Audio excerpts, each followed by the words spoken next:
አርዕስተ ዜና።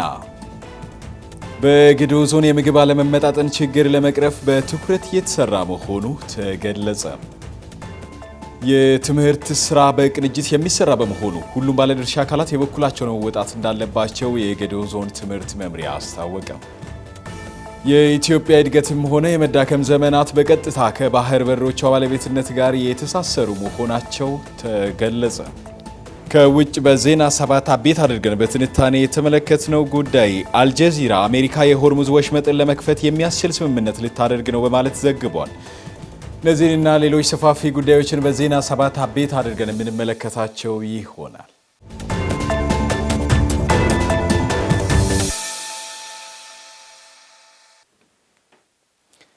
ሰላምን እንሻማ። በያላችሁበት ጤናና ሰላም ለእናንተ ይሁን።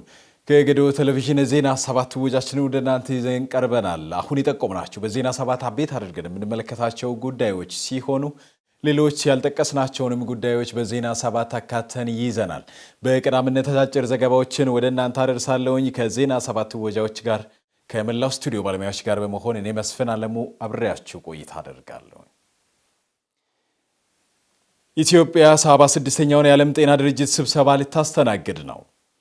ስብሰባው ከዓለም ጤና ድርጅት የአፍሪካ ቀጠናዊ ጽሕፈት ቤት ጋር በመተባበር የሚዘጋጅ ሲሆን በዓለም ጤና ድርጅት የአፍሪካ ቀጠና መረጃ መሰረት ስብሰባው የቀጠናውን የጤና አጀንዳዎች ላይ መምከርና አህጉራዊ ትብብርን ማጠናከር ላይ ያለመ ነውም ተብሏል። የ47ቱ የአፍሪካ ቀጠና አባል ሀገራት የጤና ሚኒስትሮች፣ ከፍተኛ ባለስልጣናት፣ የዓለም አቀፍ ጤና መሪዎች፣ የልማት አጋሮች፣ ለጋሾችና የዓለም ጤና ድርጅት ተወካዮችን ጨምሮ ከ600 በላይ ተወካዮች በስብሰባው ላይ ይሳተፋሉ ተብሏል። የስብሰባው ተሳታፊዎች በቀጠናዊ የጤና እቅዶች ላይ የተመዘገቡ ውጤቶችን የሚገመግቡ ሲሆን በአዳዲስ ስትራቴጂዎችና የውሳኔ ሀሳቦች ላይ ይመክራሉ ተብሎም ይጠበቃል። እንዲሁም የጤና ስርዓቶችን ለማጠናከር፣ ሁለንተናዊ የጤና ሽፋን ተደራሽነትን ለማስፋፋት፣ የጤና ደህንነትን ለማሻሻልና የአደጋ ጊዜ ዝግጁነትን ለማሳደግ የሚረዱ የጋራ አቅጣጫዎችን ያስቀምጣሉ ተብሎም ይጠበቃል። በኢትዮጵያ በአፍሪካ ህብረትና በተባበሩት መንግስታት የአፍሪካ ኢኮኖሚክ ኮሚሽን የዓለም ጤና ድርጅት ተወካይ ፕሮፌሰር ፍራንሲስ ካሳሎ ስብሰባው አባል ሀገራት የቀጠናውን ጤና ድርጅት እንዲቀርጹ፣ አጋርነታቸውን እንዲያጠናክሩና በመላው አፍሪካ ጤናማ አስተማማኝና ጠንካራ ማህበረሰቦችን የመገንባት ሂደት ሊፋጠን ትልቅ ዕድል የሚሰጥ ነውም ተብሏል። የኢትዮጵያ ብሮድካስቲንግ ኮርፖሬሽን የዘገባው ምንጭ ነው።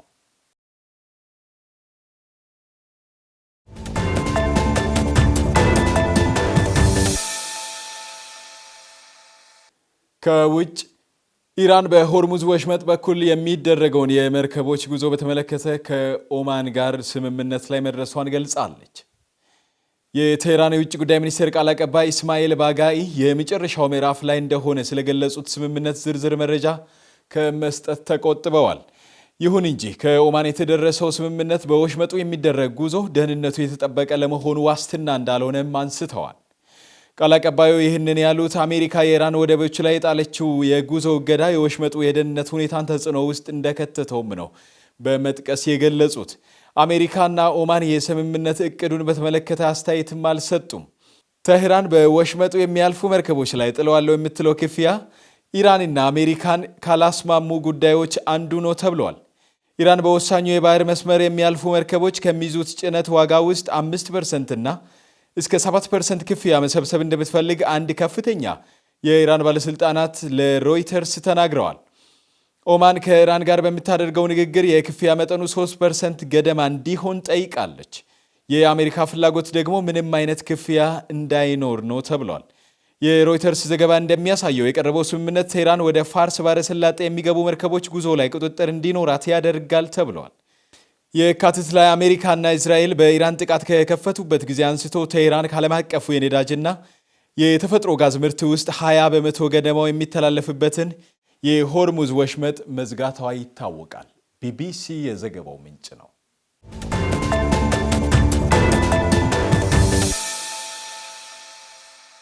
የኢትዮጵያ የእድገትም ሆነ የመዳከም ዘመናት በቀጥታ ከባህር በሮቿ ባለቤትነት ጋር የተሳሰሩ ስለመሆናቸው ተገልጿል። ሰኒያ መሐመድ ተጨማሪ አላት። ኢትዮጵያ በታሪኳ ያለፈቻቸው መነሳትና መውደቅ ከባህር ጋር ከነበራት ቅርበትና ርቀት ጋር ቀጥተኛ ግንኙነት አለው የሚለው የፕሮፌሰር ሹመት ሲሻኝ አባባል የዚህን ሀቅ ክብደት ያጎላዋል። የባህር በሮቿ በእጇ በነበሩበት ዘመን የበለጸገችና የጎለበተች ሀገር መገንባት ስትችል፣ በተነጠቀችባቸው ዘመናት ደግሞ ኢኮኖሚዋ የኮሰሰበትንና ፖለቲካዋ የተናጋበትን ጊዜ አሳልፋለች። ይህንንም ሀቅ የጥንት ወደቦቿ ታሪክ ቁልጭ አድርጎ ያሳየናል። አዱሊስ የጥንቱ ዓለም የንግድ ማዕከል የወደብ ጥቅም በተደራጀና በሰፋ መልኩ በሀገራችን ጥቅም ላይ መዋል የጀመረው በአክሱማውያንና ከእነሱም በፊት በነበሩት የዳማት ነገስታት ዘመን ነው። አዱሊስ የጥንቱ ዓለም የንግድ ማዕከል የወደብ ጥቅም በተደራጀና በሰፋ መልኩ በሀገራችን ጥቅም ላይ መዋል የጀመረው በአክሱማውያንና ከእነሱ በፊት በነበሩት የዳማት ነገስታት ዘመን ነው። የተንሰራፋች አክሱማውያን ገናና ከነበሩበት የግሪክና የባዛንታይን ነገስታት ጋር የሚገናኙበት ወርቃማ በር ነበረች። የግሪኩ ጸሐፊ ፕሊኒ ዘኤልደር አዱሊስን አብይ ገበያ ለትሮግሎዳይትና ለኢትዮጵያ ህዝቦች ሲል የገለጻት ሲሆን የዳማትና የአክሱም ነገስታት መንግስታቸውን ገናና ያደረጉት በዚህ ወደብ በሚያገኙት ገቢ እንደነበር አትቷል። የኢትዮጵያ ነገስታት በወቅቱ ዕጣን፣ ወርቅ፣ የከበሩ ድንጋዮችና የአደን ዱር አራዊት ቆዳ በማውጣት ከፍተኛ የንግድ ልውውጥ ያደርጉ ነበር። ኮስሞስ የተባለው ጸሐፊ አዱሊስን በጎበኘበት ወቅት አጼ ካሌብ ቀይ ባህርን ተሻግረው የመንንና ደቡብ አረቢያን ለመቆጣጠር የሚያስችል እጅግ የዳበረ የባህር ኃይል እንደነበራቸው አስፍሯል። አዱሊስ እስከ 8ኛው ክፍለ ዘመን ድረስ የኢትዮጵያ የብልጽግና ማማ ሆና አገልግላለች። ምጽዋ የላሊበላ ራዕይና የቱርኮች ሴራ ከአክሱም መዳከምና ከኦቶማን ቱርኮች መስፋፋት በኋላ የኢትዮጵያ የባህር ትኩረት ወደ ምጽዋ አቅንቶ ነበር። ቱርኮች በአካባቢው በነበሩት የቤጃን ህዝቦች ላይ ጫና ፈጥረው ከተማዋን እንደ ጦር ካምፕ ቢጠቀሙባትም የዛግዌው ንጉስ ቅዱስ ላሊበላን ጨምሮ የኢትዮጵያ ነገስታት ይህን ወደብ ይፈልጓት ነበር። ንጉስ ላሊበላ ወደ ኢየሩሳሌም ለማድረግ ላሰቡበት ጉዞ በምጽዋ በኩል ያጋጠማቸው የቱርኮች ማነቆ አዲሲቱን ኢየሩሳሌም በኢትዮጵያ ምድር ሮሃ እንዲያንጹ ምክንያት እንደሆናቸው የታሪክ ጸሐፊዎች ይገልጻሉ። ምጽዋ ከጊዜ በኋላ 90 በመቶ የሚሆነውን የኢትዮጵያ የወደብ አገልግሎት ስትሰጥ የኖረችና የኢትዮጵያ የባህር ኃይል ዋና ማዕከል የነበረች ታላቅ ወደብ ናት። ዘይላና በርበራ የህንድ ውቅያኖስ በሮች በቀይ ባህር በኩል እንቅፋት ሲፈጥርባቸው የኢትዮጵያ ነገስታት ፊታቸውን ወደ ህንድ ውቅያኖስ በሮቻቸው በተለይም ወደ ዘይላ አዞሩ።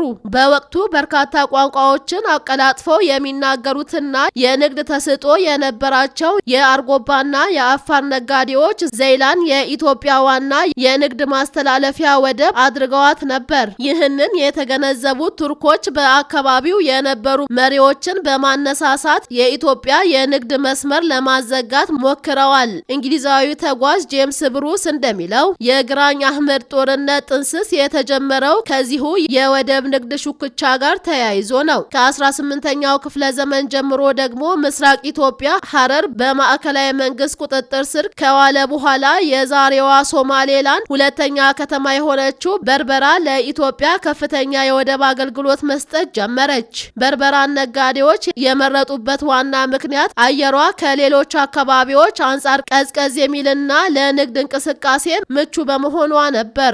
ዳግማዊ አጼ ሚኒሊክ የዘይላን ስትራቴጂካዊ ጠቀሜታ ሲገልጹ ለጣሊያኑ ንጉስ ኡምቤርቶ በላኩት ደብዳቤ ላይ የዘይላን በር ነገር በሚቻለው ነገር ሁሉ ተጣጥረው በእኔ እጅ ቢሆን እንኳ በዘይላ አደርገው ነበር በማለት የወደብን ወሳኝነትና ብሔራዊ ስሜትን አንጸባርቀዋል። የወደብ ትንሳኤ ኢትዮጵያ የዓለም 40 ወደብ አልባ ሀገራት መሪ መሆኗ የተፈጥሮ ወይም የታሪክ ብያኔ ሳይሆን በውስጥ ድክመትና በፖለቲካዊ ሻጥር የተፈጠረ የአጭር ጊዜ የታሪክ ግርዶሽ ነው። ከላይ የተዘረዘሩት የአዱሊስ፣ የምጽዋ፣ የዘይላ፣ የበርበራ፣ የታጁራ፣ የጋምቤላና የአሰብ ታሪኮች የሚያረጋግጡት ኢትዮጵያ ለዘመናት የባህር በር ባለቤት እንደነበረችና ከዓለም ጋር በራሷ በር ስትገበያይ እንደኖረች ነው። የጠፋውን የባህር ላይ ክብር ለማስመለስ የሚደረገው ግስጋሴ የሀገር ህልውናን፣ የኢኮኖሚ ብልጽግናንና የቀጠናውን የጋራ ተጠቃሚነት ማረጋገጥ ዓላማ ያደረገ የማይቆይ የፍትህና የታሪክ ጥሪ ነው። ነው። ለመረጃው ጥንቅር የኢትዮጵያ ብሮድካስቲንግ ኮርፖሬሽንን ተጠቅመናል።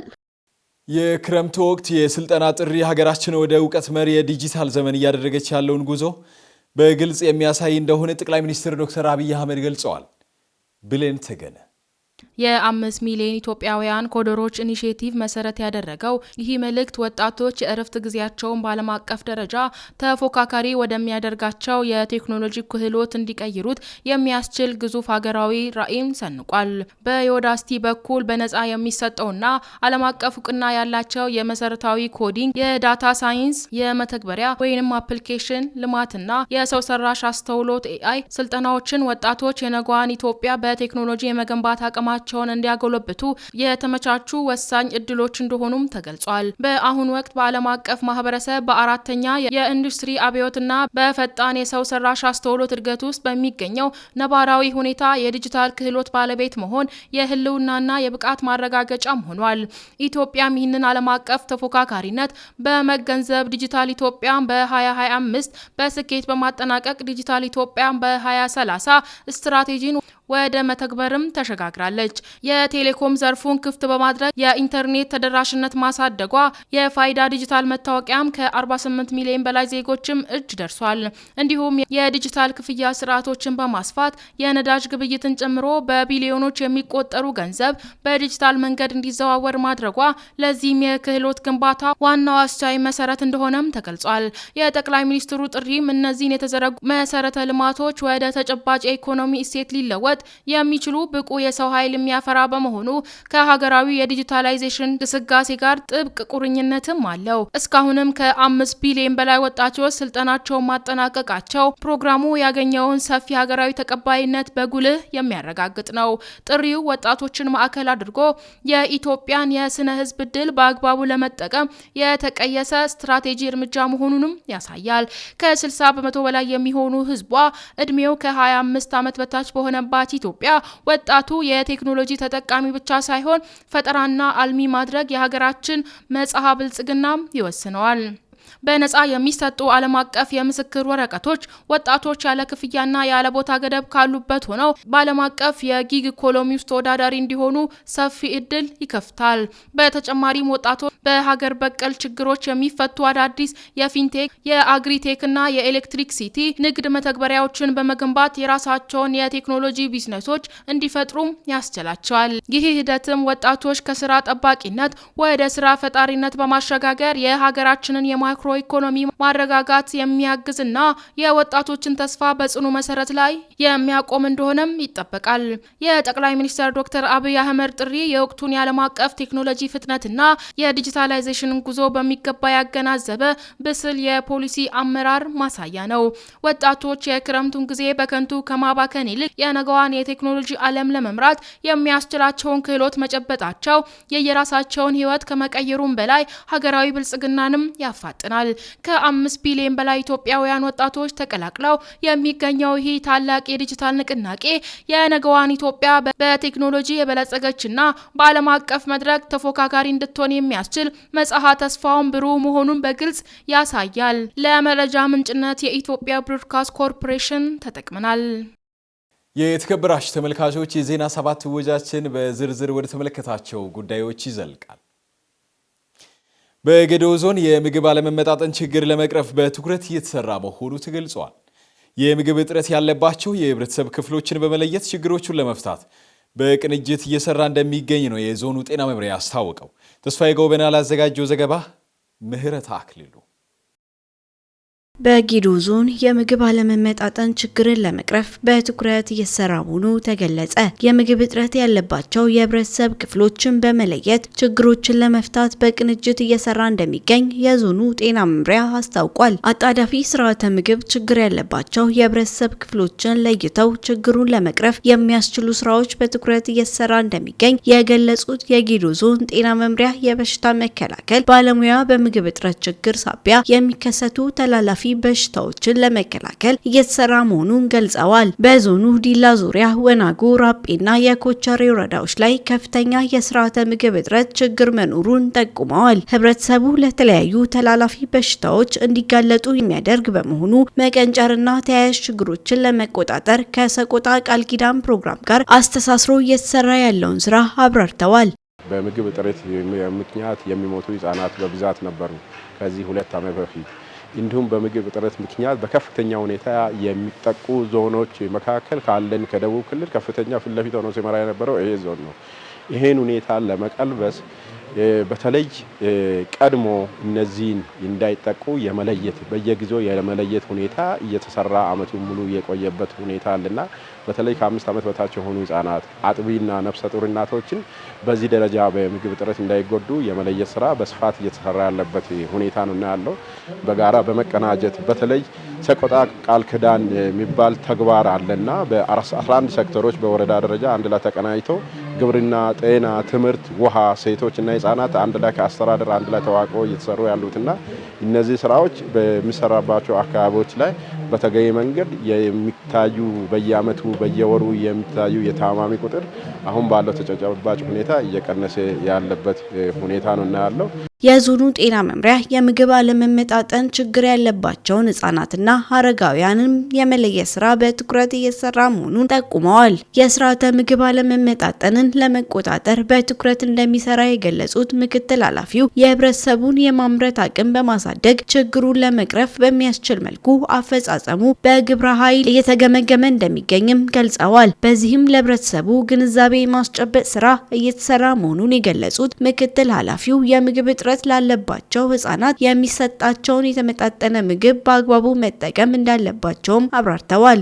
በተመጣጠነ ምግብ እጥረት የተጎዱ ህጻናትና እናቶች ልየታ እንዲደረግ በአራቱ የዞኑ ወረዳዎች በኮቾሬ ወረዳ፣ በራጴ ወረዳ፣ በወናጎ ወረዳና በይርጋ ጨፌ ወረዳ ስምሪት ተሰጥቶ የድንገተኛ አደጋ ምላሽ እየተሰጠ እና ክትትል እየተደረገ ያለበት እንትን ነው እና ይሄ በኮማንድ ፖስት በዞኑ ምክትል አስተዳዳሪ የሚመራ እንዲሁም ደግሞ በተቋም ደረጃ ደግሞ በዞኑ ጤና መምሪያ ኃላፊ ደግሞ በቴክኒክ የሚመራ የኢንሲደንስ ማኔጅመንት ሲስተም የሚባል ሂደት ስራ ላይ ነው ያለነው። በመድረኩ ያነጋገርናቸው የወናጎና የኮቸሬ ወረዳ ጤና ጽሕፈት ቤት ኃላፊዎች በበኩላቸው ከአየር ንብረት ለውጥና ኑሮ ውድነት ጋር ተያይዞም ለምግብ እጥረት የሚጋለጡ ሰዎች ቁጥር ከወትሮ መጨመሩን ገልጸው ይህን ለመከላከል ከሚመለከታቸው አካላት ጋር ተቀናጅተው ከልየታ ጀምሮ እስከ ሕክምና ድረስ እየተሰሩ ያሉ ስራዎችን ጠቁመዋል። ቤት ለቤት የልየታ ስራዎች እየተሰራ ነው ያለው። እስከ ትላንትና ድረስ እየተሰራ ነው ያለው። እየሰራ ነው 6700 በላይ የሚሆኑ ህጻናቶችን የልየታ ስራዎችን ሰርተናል። ስለዚህ በዚህ እስከ 60 ደግሞ የሚሆኑ ህጻናቶች ወደ ህክምና ወደ ኦቲፒ ወደሚባል ፕሮግራም እንዲገቡ ተደርጎላቸዋል። ሌሎች መካከለኛ የምግብ እጥረት ያለባቸው ሰዎች ወደ 560 አካባቢ የሚሆኑ ህጻናቶች ደግሞ እየተለዩ አሉ ማለት ነው። ከምግብ እጥረት ጋር በተያያዘ ያው እንግዲህ መንግስት እንደ መንግስትም ከተረጅነት ወደ ምርታማነት እንግዲህ ራሱን አጀንዳ ቀርጾ ትልቅ ስራ እየሰራ ባለበት እንግዲህ እኛ ወረዳ ውስጥም እንግዲህ ካሉ ከዞን ውስጥ ካሉ ወረዳዎች አንዱ እንግዲህ ምግብ እጥረት ከፍተኛ ምግብ እጥረት ያለበት ወረዳ ነው ተብሎ ተለይቶ እንግዲህ እኛም ስራውን በአግባቡ እየሰራን ያለንበት ሁኔታ ነው ያለው። ይሄንንም ደግሞ ልየታ ለማድረግ ታች አሁን ያለው የምግብ እጥረቱ አንደኛ አሁን እንደኛ ወረዳውን ስታይ ከፍተኛ የህዝብ ጥግግት ያለበት ወረዳም ነው ባይዘ ወረዳም ነው። ይሄንን ደግሞ ለመትካት በዛ መነሻ የምግብ እጥረቶችም ጭምር ተከስቷልና ይሄን ደግሞ በትክክል ከ5 ዓመት በታች ያሉ ህፃናቶች፣ ነፍሰ ጡር እናቶች፣ አጥቢ እናቶች በትክክል አሁን ቤት ለቤት አሰሳ እያደረገን ያለን አሰሳና እያንዳንዱ እናቶች ነፍሰ ጡርና አጥቢ እናቶች ልየታ እየተደረጉ ነው ያሉት።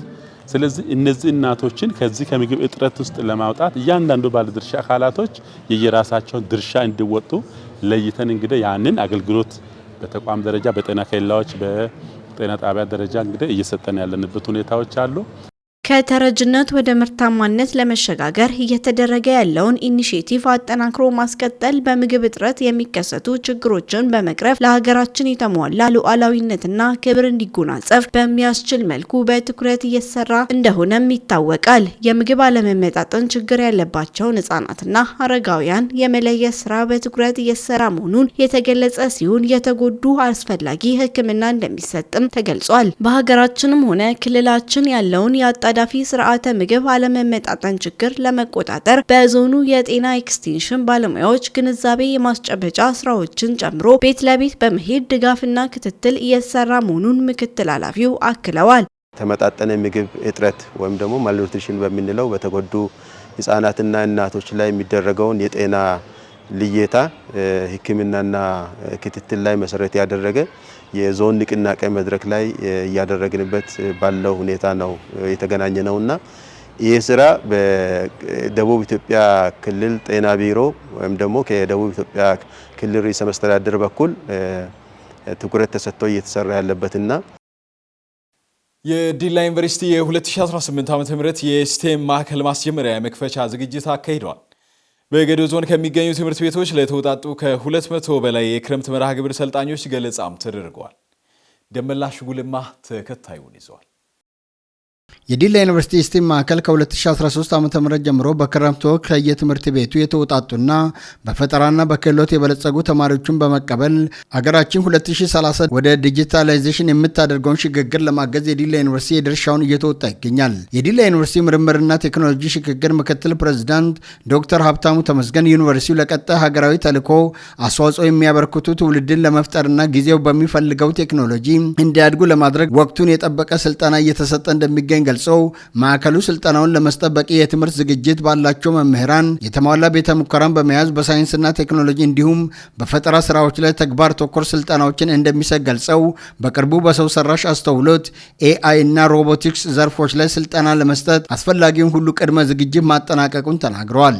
በዋናነት በስፔስ ሳይንስ በኢንሳ ብዙ ውድድሮች የተካሄዱ ተማሪዎች እንዲበረታቱ የተደረገ ነው። በቴክኖሎጂ ለምን ነገ ለትልልቅ የሀገር ተልእኮች ከታች መኮትኮት ስላለባቸው ነው። ተማሪዎች መኮትኮት ስላለባቸው የሀገሪቱ የሴኩሪቲ የዳታ ሳይንስ የብዙ ነገር የሰው ኃይል ይፈልጋል።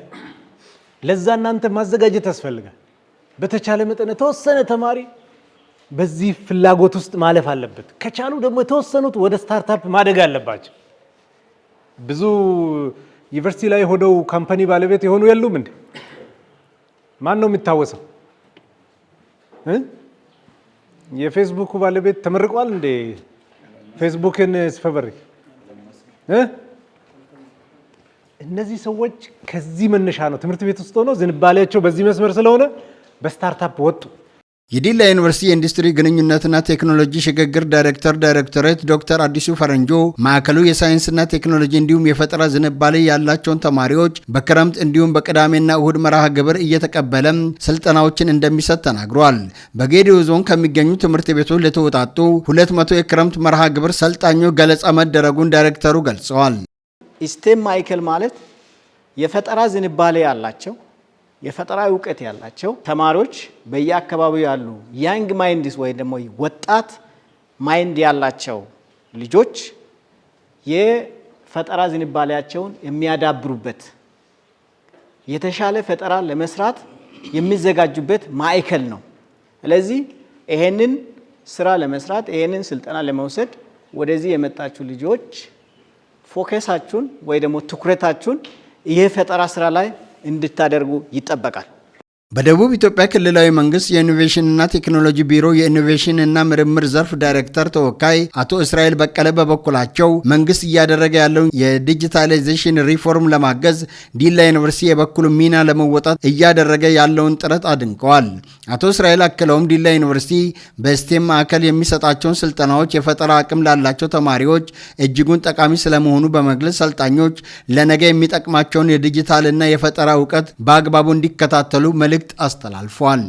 ከዚህ ቀደም ዲላ ዩኒቨርሲቲ ዘርፈ ብዙ ስራዎች መንግስትንና ህዝብን እያገለገለ ትልቅ ውጤት ያመጣ ተቋም ብዙ ሪፎርሞች ከተደረገ በኋላ በዚህ በሚያምር ሁኔታ ወደ ታች ወርዶ ከወረዳ ከቀበሌ ሳይቀር ኢትዮጵያ እያለመችና ኢትዮጵያ በራዕይ ደረጃ ካስቀመጠችው 2030 ኢትዮጵያን ዲጂታላይዜሽንን እውን ለማድረግ ዲላ ዩኒቨርሲቲ ትልቅ ሚና እየተጫወተ ይገኛል።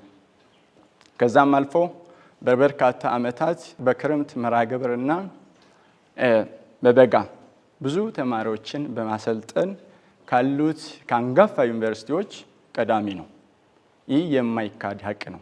ዘንድሮም በ2018 እናንተን በዚህ በሚያምር ሁኔታ ብዙ ዝግጅቶችን በማድረግ በዋናነት ዩኒቨርሲቲ ከዚህ በፊት የምናውቀው በመማርን በማስተዋወቅ ትልቅ ቦታ ብቻ እየሰጠ በቴክኖሎጂና እነኚህ በታዳጊ ተሰጥኦ ባላቸው ልጆች ላይ ብዙ ጊዜ ሳይሰራ የቆየውን እነኚህ ነገሮችን በቁጭት በመያዝ ዘርፈ ብዙ ጥቅሞች ወደ ያሉበት መንደር እያቀላቀለ ስለሆነ እኔም ከደቡብ ኢትዮጵያ ክልል ኢኖቬሽን እና ቴክኖሎጂ በምርምርና ጽርጸት ዘርፍ ዳይሬክቶሬት ስም በጣም አመሰግናለሁ። የጌዲኦ ዞን ኢኖቬሽንና ቴክኖሎጂ መምሪያ ኃላፊ የሆኑት አቶ ደረጀ ሾንጣ የዲላ ዩኒቨርሲቲ ኤስቲም ማዕከል ከተመሰረተ ጀምሮ በዞኑ ከሚገኙ ትምህርት ቤቶች በዘርፉ ፍላጎት ያላቸውን ተማሪዎች በመቀበል እያሰለጠነ እንደሚገኝ ገልጸዋል። ለዚህም የጌዲኦ ዞን ኢኖቬሽንና ቴክኖሎጂ መምሪያ ከፍ ያለ ምስጋናውን እንደሚያቀርብም ተናግረዋል። ነገ ይሄንን ዲጂታል ኢትዮጵያን ወይንም ዲጂታል አሰራርን እውን ለማድረግ ሀገራችን ኢትዮጵያ እየተጋች እየሰራች ባለችበት በዚህ ወቅት ላይ እናንተ ደግሞ በማትስ፣ በቴክኖሎጂ፣ በኢንጂነሪንግ በእነዚህ ስራዎች የተለየ ክህሎት የተለየ ዕውቀት ያላችሁ ተማሪዎች እናንተን ደግሞ በመደገፍ ውጤት ማስመዝገብ በምትችሉበት ደረጃ ወደ ተሻለ ደረጃ ወደምትደርሱበት ሁኔታ እናንተን ለማድረስ ይህንን ድጋፍ እያደረገ በየጊዜው በየዓመቱ የዲላ ዩኒቨርሲቲ ይህንን ተግባር እየተወጣ ይገኛል ማለት ነው። የዲላ ዩኒቨርሲቲ ኤስቲም ማዕከል ከጌዲኦ ዞን ከሁሉም መዋቅር የተውጣጡ ተማሪዎችን ለ45 ቀናት የመኝታ የምግብና የትራንስፖርት ወጪያቸውን በመሸፈን የ2018 ዓ.ም የክረምት ተማሪዎችን ማሰልጠን ጀምሯል።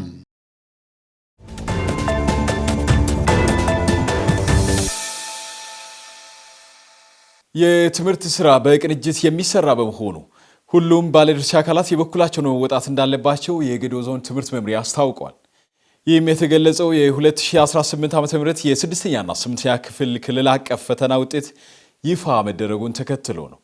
ሰኒያ መሐመድ ትምህርት መምሪያው በ2018 የትምህርት ዘመን የ6ኛና የ8ኛ ክፍል ፈተና ውጤት ይፋ መደረጉን ገልጿል።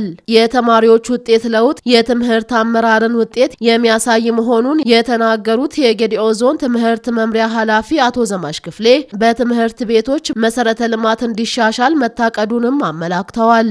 በዞኑ በ2018 የትምህርት ዘመን የ6ኛና የ8ኛ ክፍል ክልል አቀፍ ፈተና የወሰዱ ወንድ 7084 እና ሴት 6670 በድምሩ 13754 ተማሪዎች መሆናቸውን ጠቅሰው ከእነዚህም መካከል 4574 ወንድና 3670 ሴት በድምሩ 8244 ተማሪዎች 50 በመቶና ከዛ በላይ ውጤት በማምጣት ወደ ቀጣዩ መካከለኛ ደረጃ ማለፋቸውን ኃላፊው ገልጸዋል። እንደ ዞናችን ወደ 240 የሚጠጉ ትምህርት ቤቶች በአመቱ መደበኛ ተማሪዎች ለፈተና ተቀምጠው የነበሩት 13756 ተማሪዎች ለ6ኛ ክፍል ፈተና ተቀምጠው ነበር። ከነዚህ ተማሪዎች 50% እና አብላጫ ውጤት በማምጣት ወደ ቀጣይ ወደ መካከለኛ ደረጃ ክፍል መሸጋገር የቻሉት 8641 ተማሪዎች ማለትም ከተፈተኑ ተማሪዎች 60% ወደ ቀጣይ ክፍል ማለፍ ችለዋል። በተለይ የስድስተኛ ክፍል ውጤት 60 በመቶ የማለፊያ ውጤት መሆኑንና ከ2017 ዓ.ም ጋር ሲነጻጸር በ20 በመቶ የተሻለ ውጤት መሆኑን ጠቅሰው በትምህርቱ ዘርፍ የባለድርሻ አካላት ተሳትፎን በማሳደግ ጥሩ ውጤት እንዲመጣ የድጋፍና ክትትል ስራ በትኩረት ሊሰራ እንደሚገባ አቶ ዘማች አሳስበዋል። ለቀጣይ ዓመት በክረምት ተጠናክሮ ሊሰራ ይገባል ያሉት ኃላፊው ትምህርት የጥረትና የልፋት ውጤት በመሆኑ የሁሉም ርብርብ እንደሚያስፈልግ አብራርተዋል። በተለይም በተማሪዎች መጠነ ማሳለፍ ስናስብ በስድስተኛ ክፍል በአንጻራዊነት ከ2017 ከነበረን አፈጻጸም በተሻለ ከፍ ያለ ውጤት ማስመዝገብ ችለናል። ይህም ውጤት የ2018 ውጤትን ብቻም ሳይሆን ባለፉት ተከታታይ 4 ዓመታት እያደገ የመጣ ውጤት በስድስተኛም በስምንተኛም ማየት የቻልንበት ነው። ነገር ግን የዘንድሮ ውጤትን በስምንተኛ ክፍል ስናይ ለ3 ተከታታይ ዓመታት እያደገ የነበረ ውጤት በ17% ዝቅ ያለበት ሁኔታዎችን ማየት ችለናል። ቀጣይ ላይ አሁን እየመጡ ያሉ የተማሪዎች ውጤት ከፍ ማለት የተሻለ እንዲሆን ዘንድሮም ቢሆን ደግሞ ዝቅ ያለባቸው ውጤት አካባቢዎች እንዲያስተካክሉ ዘርፈ ብዙ ስራዎችን እንድናቅድ በዚህ እንግዲህ የ2018 ክረምት ወራት የዝግጅት ምዕራፍ ወቅት ላይ ለትምህርት ያለ ስስት በሚል መሪ ሀሳብ ሰፊ ንቅናቄ እስከ ትምህርት ቤት እያደረግን ነው ያለ ነው። ለ2019 ትምህርት ዘመን በቅንጅት ከመስራት ጎን ለጎን መምህራንን በማሰልጠን ብቃታቸውን ለማጎልበት ከዞን ጀምሮ እስከ ትምህርት ቤት እንደሚሰራም ገልጸዋል።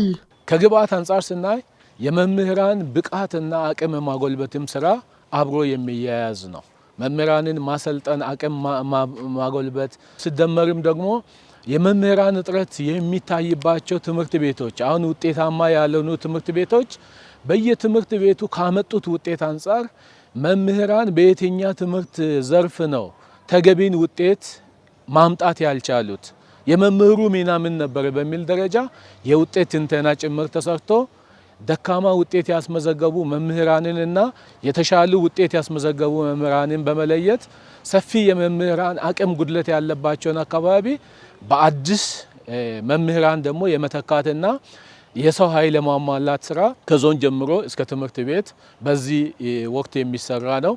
የትምህርት ስራ በቅንጅት የሚሰራ በመሆኑ ሁሉም ባለድርሻ አካላት የበኩላቸውን መወጣት እንዳለባቸው የጠቆሙት አቶ ዘማች ተማሪዎችም ይህን በመረዳት ራሳቸውን ዝግጁ ማድረግ ይገባልም ብለዋል።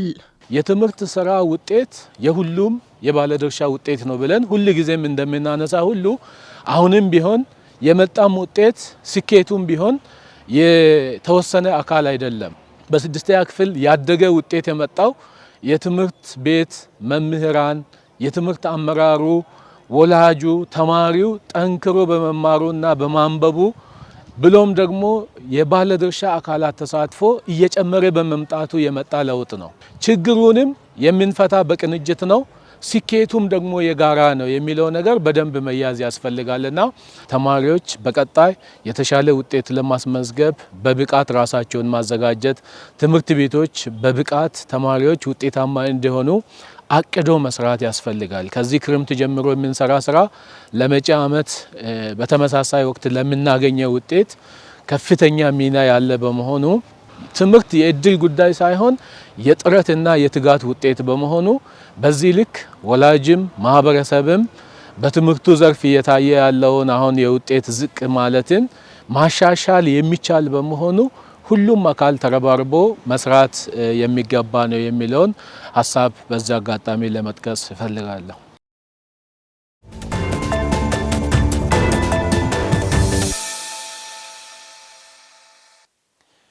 የተወደዳችሁ ተመልካቾች ዜና 7 ወጃችን በትንታኔ ከውጭ ወደ ተመለከተው ጉዳይ ይዘልቃል።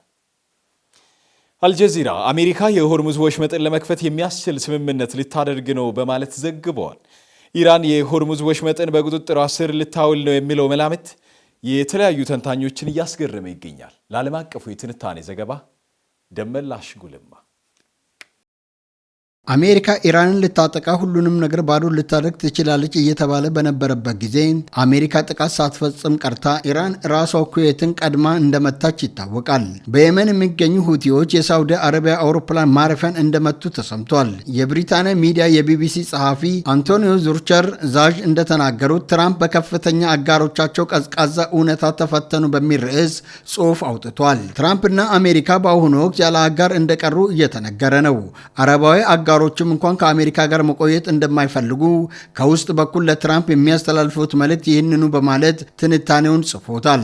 አረቦች ከአሜሪካ ጋር መቆየት መጨረሻ ላይ ለነሱ ምንም አይነት ሰላም እንደማያስገኝ መገንዘባቸውን አውቋል እየተባለ ነው። ትራምፕ በእርግጠኝነት እስራኤልን ይጠብቃሉ፣ ነገር ግን በመካከላቸው ያሉት አረብ ሀገራት ይወድማሉ ማለት ነው። ብራዚላዊ ታዋቂ ጋዜጠኛ ፔፔ ኤስኮባር እንደዘገበው የሳውዲ አልጋ ወራሽ በቀጥታ ለትራምፕ ደውለው የኢራን ሚሳኤሎች ወደ ሀገር አይደርሱም፣ ወደኛ ይደርሳሉ በማለት ኢራንን ከዚህ በኋላ እንዳያጠቃት አስጠንቅቋል። አሜሪካዊ የጂኦፖለቲክስ ተንታኝ ፕሮፌሰር ማርሻይማር ከጥቂት ቀናት በፊት የራሳቸውን ቻናል ከፍተዋል። በዚሁ ቻናላቸው ለትራምፕ በኢራን ጉዳይ ሽንፈታቸውን መቀበል አለባቸውም ሲሉ ተናግረዋል። እውነታው ይህ ነው። ለ39 ቀናት በተከታታይ የተደረገው ቦምብ ድብደባ ምንም አይነት ውጤት አላመጣም። የሆርሙዝ መዘጋትም አደጋው ለሌሎች ዓለማት ተረፈ እንጂ ኢራን ላይ ያሳደረው ተጽዕኖ እዚህ ገባ የሚባል እንዳልሆነም ታይቷል። የመግባቢያ ሰነዱ ከተፈረመ በኋላም እንኳን ምንም የሰላም አየር እንዳልታየ ይታወቃል። በመጨረሻም ጦርነቱ እንደገና በማስጀመር ኢራንን ማፈን አልተቻለም። አሜሪካ ገና ሰዓቱ ሳለ ሽንፈቷን ልትቀበል ይገባል በማለት በአዲሱ ቻናላቸው ላይ ዘርዝረውታል። አሜሪካ ዛሬ ወይም ነገ ስምምነት ሊኖር ይችላል የሚሉት በትክክል ሊሆን ይችላልም ተብሏል። ምክንያቱም ትራምፕ ብዙ ጊዜ አልቀረላቸውም። የዓለም አቀፍ የነዳጅ ማጠራቀሚያዎች ወደ እጅግ አሳሳቢ ደረጃ ቀንሷል። አሜሪካ ይህንን ቀውስ በዚህ ማጠራቀሚያዎች ስትቆጣጠር ቆይታለች። ነገር ግን አሁን ያ ሁኔታ ወደ ለየለት አደጋ እየሄደ ይገኛል። ሲጂቲኤን አሜሪካዊ የጂኦፖለቲክስ ተንታኝ ትሪት ፓርሲን አነጋግሯል።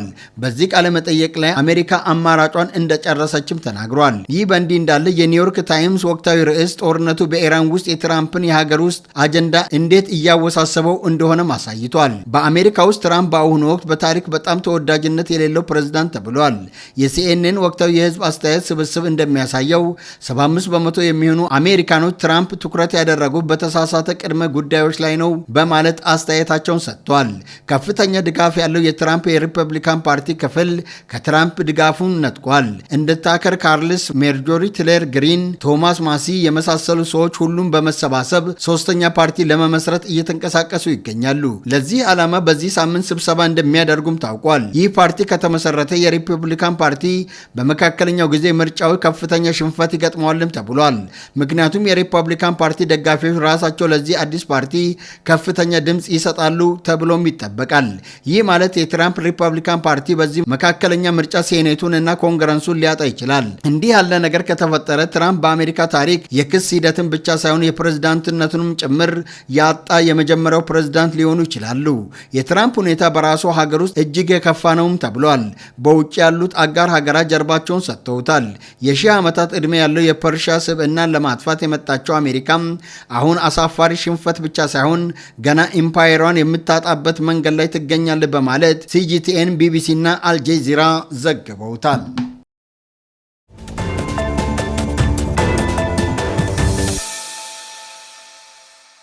የተወደዳችሁ ተመልካቾች የዜና ሰባት ወጃችንን ከማጠቃለላችን በፊት አበይት ጉዳዮችን በድጋሚ እናስታውሳቸዋል።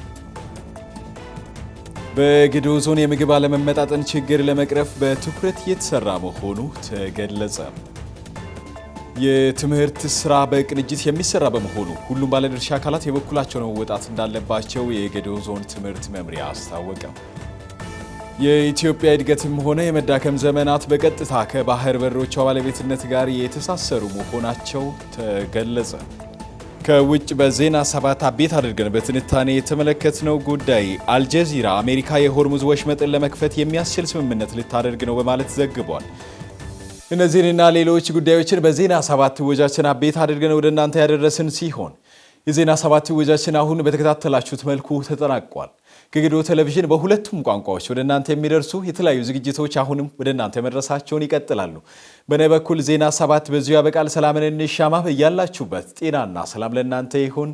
ሰናይ ጊዜን ተመኘ።